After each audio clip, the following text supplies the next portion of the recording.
everyone. I'm Haley. I'm double majoring in psychology and criminal justice. So my presentation is going to be on the criminal justice system and minority demographics within that system. I'm trying to utilize minority representation inside the criminal justice system to really help it be less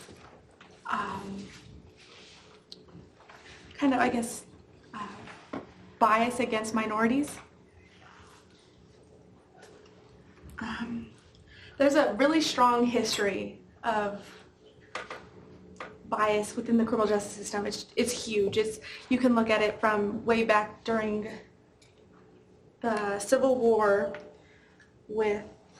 It's very evident within policies, within the criminal policies, and bias policing and court official bias within the system.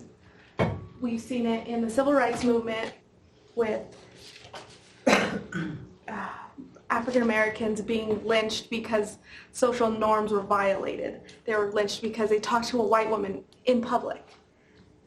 And that's basically the criminal justice system really using punishment as a way to deter black people from rising up and being somebody important.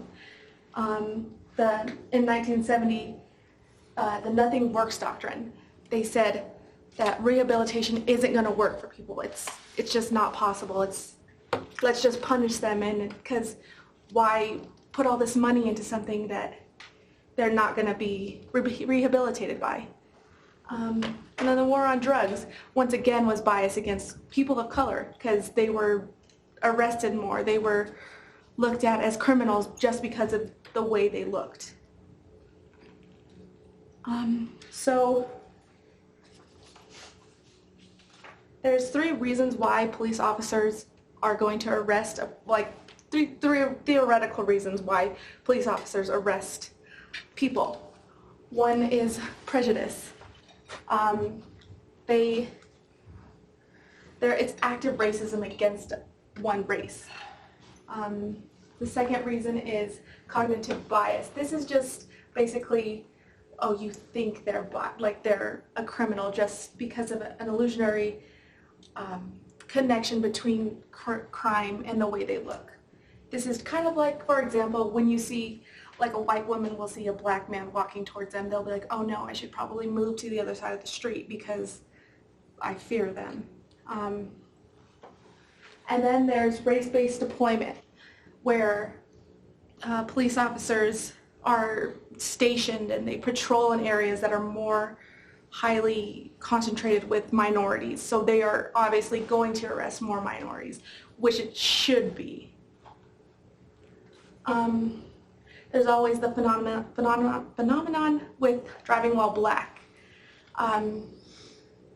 They're pulled over 60% more likely to be pulled over just because of the way they look.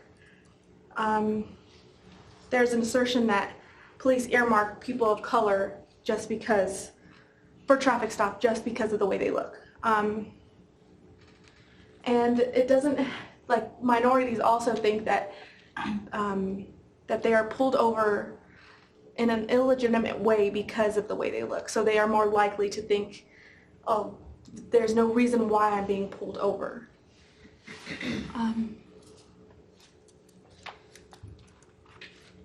Stop and frisk policy was strongly biased against people of color.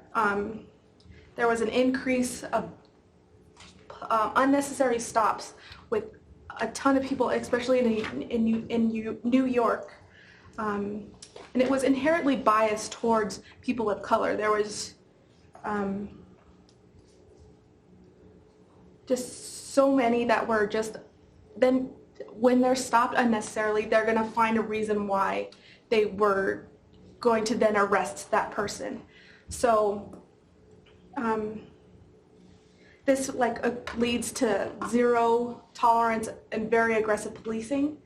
So this will hurt like the view of police officers in the public eye, especially minorities, because they will be afraid and not want to work with police, therefore decreasing community policing.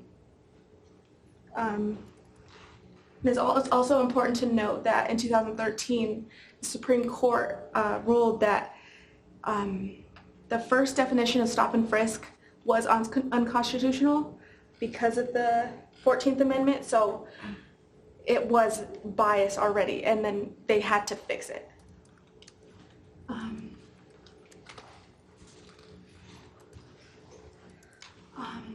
So there's reasons why people, like the police officers, can arrest somebody. So there's like different reasons why, and there's extra legal factors into why they arrest an individual. So they say, oh, they did not cooperate with me. So this isn't like a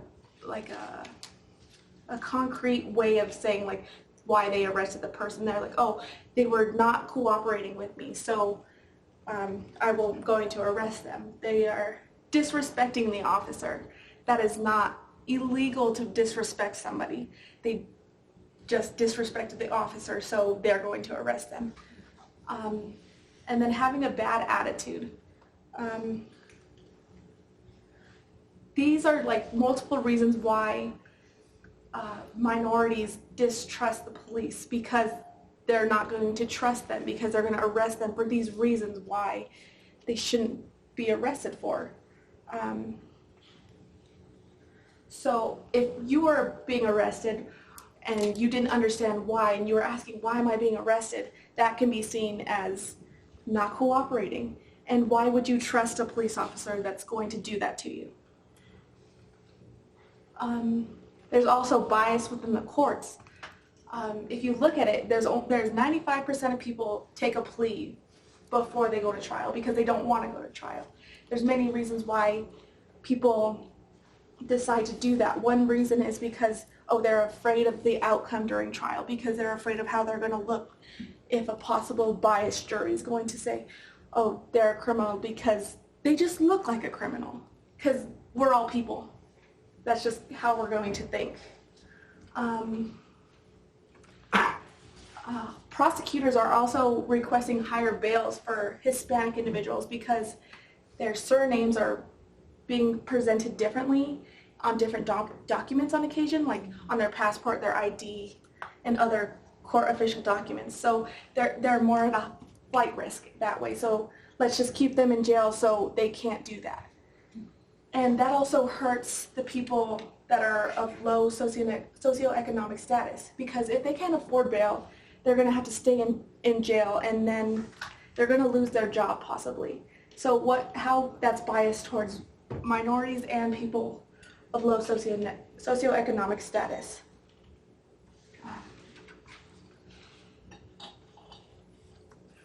So this is the incarceration population of the United States. I mean, obviously, African Americans are incarcerated more, but if you add all the people of color, all the minorities, that is so much more than Caucasian people. But yet, we look at U.S. population. Wow. And it's farly disproportionate for the way the U.S. population is right now. It's important to note that the U.S. Census Bureau, they don't consider Hispanic as a race, it's an ethnicity, so they can be any part of these races. So,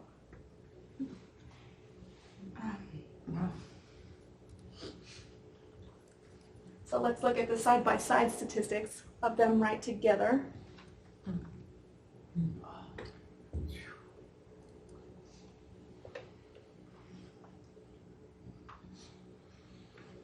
This is just, I don't want to say unfair, but it is unfair. It's not right that this is happening for people of color.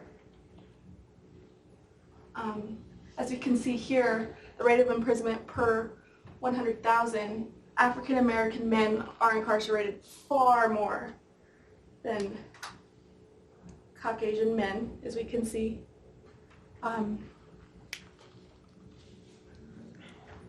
So let's 2.2 million people are in jail right now.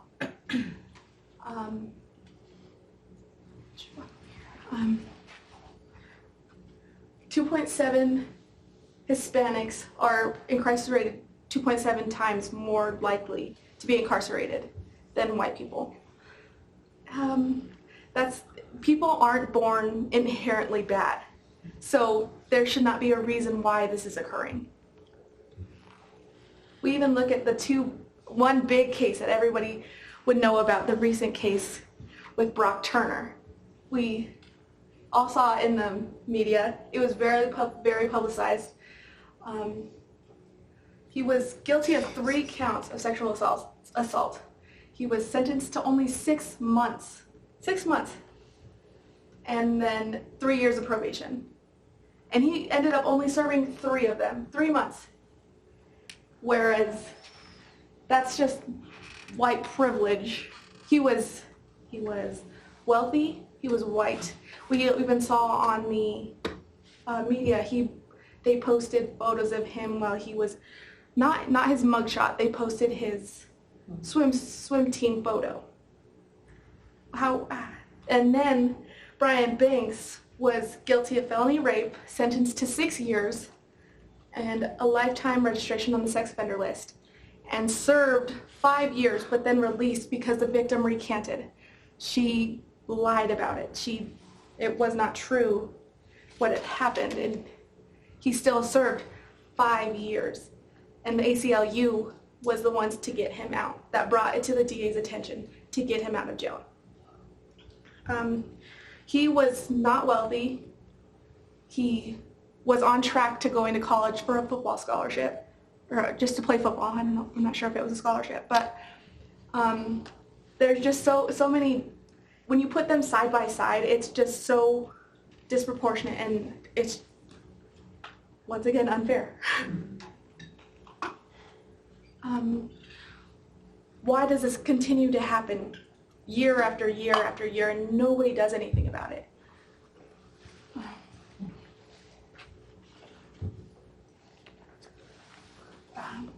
Well, people have moral reasons as to why. They have stereotypes towards these people.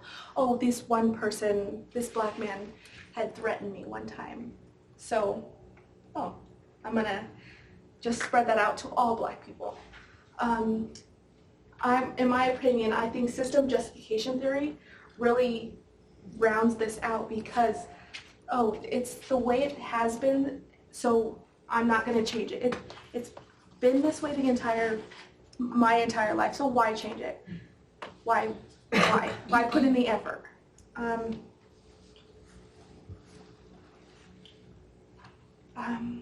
the minority threat hypothesis,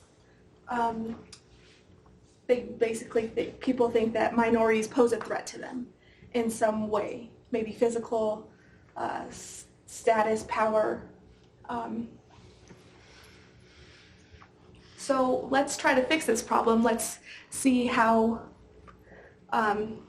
utilizing minority representation will help us in the long run. Let's look at the police officer demographics. Let's take a look.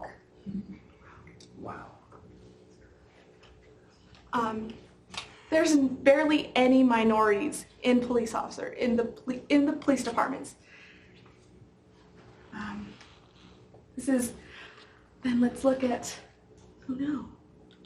Sorry, press the wrong button. Wow.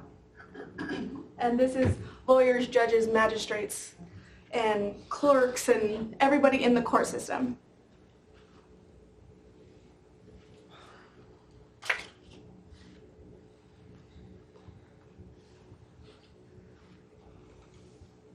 So we see that this is a problem and how minorities are very underrepresented in the criminal justice system. So let's push them into the system. Let's put them in the jobs and all these things, because the social impact does a lot for people.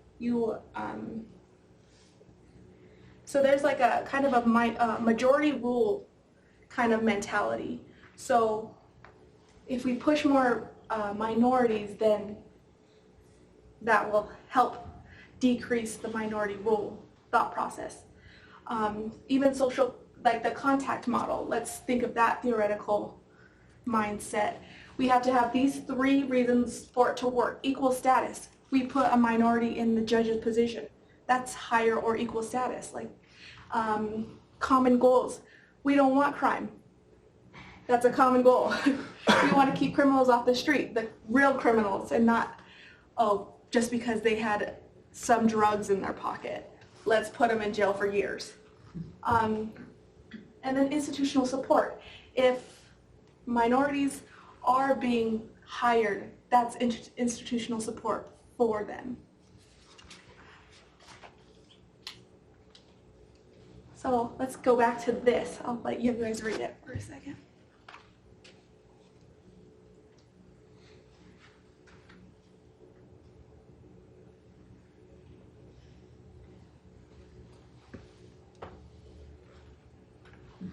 This is a letter, was from the letter that Martin Luther King Jr. wrote from the Birmingham City Jail in 1963.